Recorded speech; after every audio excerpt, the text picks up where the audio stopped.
Assalamualaikum warahmatullahi wabarakatuh. Saya Adi Brubiad, dosen IAIN Syekh Nurjati Cirebon, pengampu mata kuliah studi Al-Quran.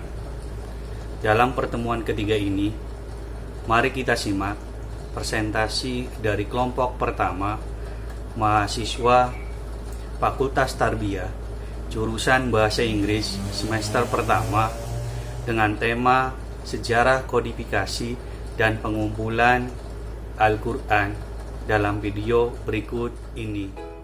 Assalamualaikum warahmatullahi wabarakatuh. Yang terhormat Bapak Adi Brubiad MPDI selaku dosen studi Al-Quran. Perkenalkan, kami dari kelompok 1 yang beranggotakan Ibnu Al-Farisi, Rifki Gioni Amelia, Mailus Sakinah, Hamidah Putri Hardini, dan Aai Haryanti Zuhroini. Di sini kami akan mempresentasikan hasil kerja diskusi kami mengenai sejarah kodifikasi dan pengumpulan Al-Quran.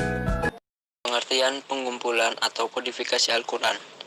Kata penghimpunan atau kodifikasi Al-Quran terkadang dimaksudkan sebagai pemeliharaan dan penjagaan dalam dada, dan terkadang dimaksudkan sebagai penulisan keseluruhannya, huruf demi huruf, kata demi kata, ayat demi ayat, dan surat demi surat.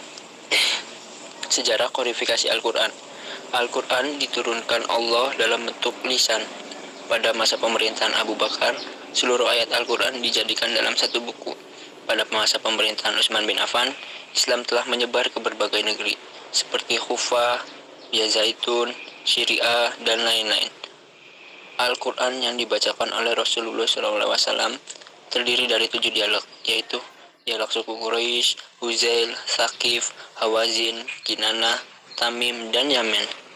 Utsman membentuk tim yang juga diketuai oleh Zaid bin Thabit dengan anggota 4 ahli Quran, lalu menuliskan kembali Al-Quran dan mushaf yang ditulis pada zaman Abu Bakar yang saat itu disimpan oleh Hafsah, putri Umar bin Khattab dan juga istri Rasulullah. Ke dalam dialog suku Quraisy, 7 salinan Al-Quran yang disebut Mushaf Utsman yang disebarkan ke 7 wilayah, yaitu Madinah, Mekah, Syria, Basrah, Kufah, Yamen, dan Bahrain. Sebuah penelitian selama 50 tahun yang dilakukan oleh Institute for Quran Focusing Universitas Munich yang mengumpulkan 42.000 salinan Al-Quran, baik yang komplit maupun tidak komplit, menyebutkan bahwa tidak ada perbedaan antara salinan awal Al-Quran dengan salinan Al-Quran yang kita pegang saat ini, kecuali kesalahan penyalin yang dengan mudah dapat diketahui. Al-Quran pada zaman Nabi Muhammad SAW belum dibukukan dalam satu mushaf, karena Al-Quran itu diturunkan dan berangsur-angsur sampai 20 tahun lamanya atau lebih. Dan karena sebagian ayat-ayatnya ada yang dinaskah atau diganti karena tidak terpakai. Walaupun begitu, Al-Quran pada zaman beliau betul-betul terpelihara dengan sempurna, karena di samping beliau menganjurkan para sahabat untuk menghafalkan, beliau juga mempunyai beberapa juru tulis wahyu seperti Kutabul Wahyi yang dihadapkan beliau, mereka menulis dengan pemerintah dan ikrarnya.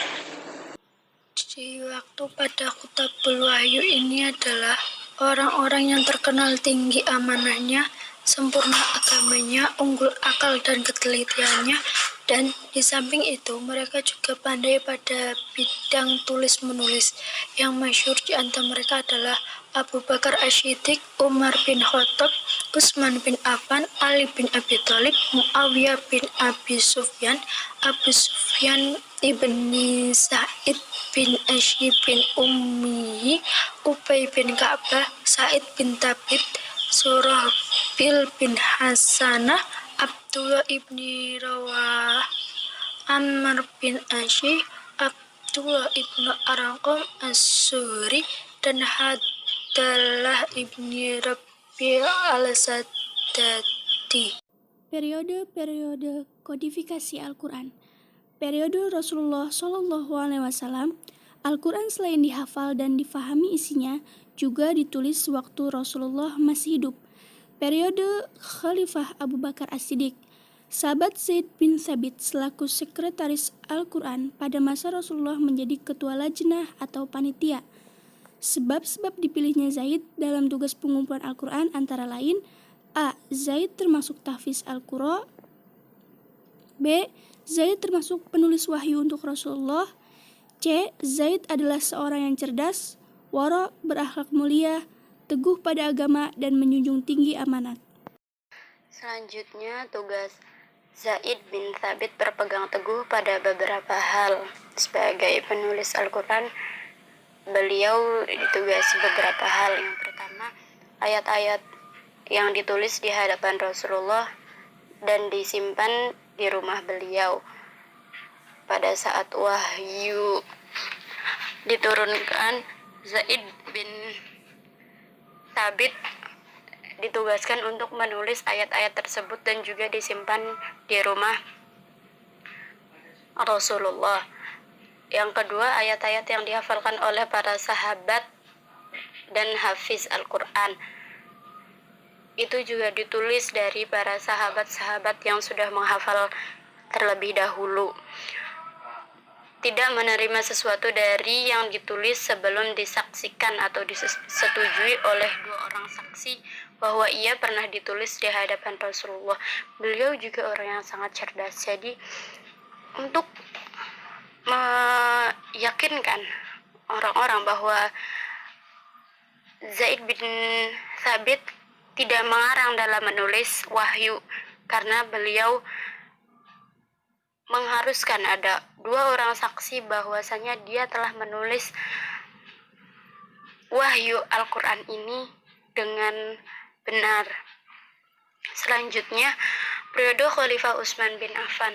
Mereka mengajarkan Al-Quran kepada para penduduk, juga masalah keagamaan. Setiap sahabat mengajarkan Al-Quran dengan 7 dialek atau qiraah sab'ah yang diterima dari Rasulullah sesuai dengan siapa yang mengajarkan di wilayah tersebut. Selanjutnya, hal yang dilakukan Khalifah Utsman untuk pembukuan Al-Quran kali ini adalah dengan yang pertama, Utsman meminta Hafsah untuk mengirimkan mushaf yang ada padanya agar disalin ke dalam mushaf lalu dikembalikan. Khalifah Utsman meminta mushaf yang sudah putri Rasulullah simpan, yaitu Hafsah, untuk disalin. Kemudian beliau kembalikan lagi kepada Hafsah. Mushaf salinan tersebut disahkan kepada Zaid dan ketiga sahabat yang lain dan telah disatukan pada satu dialek. Setelah itu salinannya disahkan oleh Zaid bin Thabit dan beberapa sahabat untuk dijadikan satu agar Al-Quran itu terkumpul. Yang ketiga, jika dalam satu ayat berturut-turut mengandung lebih dari satu bacaan, maka ayat tersebut ditulis bersih dari tanda-tanda apapun yang memotong atau memendekkan ucapan atas satu bacaan. Khalifah Utsman sendiri memutuskan agar mushaf-mushaf yang beredar harus memenuhi persyaratan berikut. 1. Terbukti mutawatir, tidak ditulis berdasarkan riwayat ahad. 2. Mengabaikan ayat yang bacaannya dinasih dan ayat tersebut tidak diyakini dibaca kembali di hadapan Rasulullah pada saat terakhir. 3.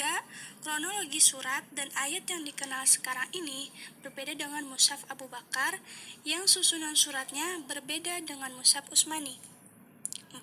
Sistem penulisan yang digunakan mampu mencakup qiraat yang berbeda sesuai dengan lafaz-lafaz Al-Quran ketika turun.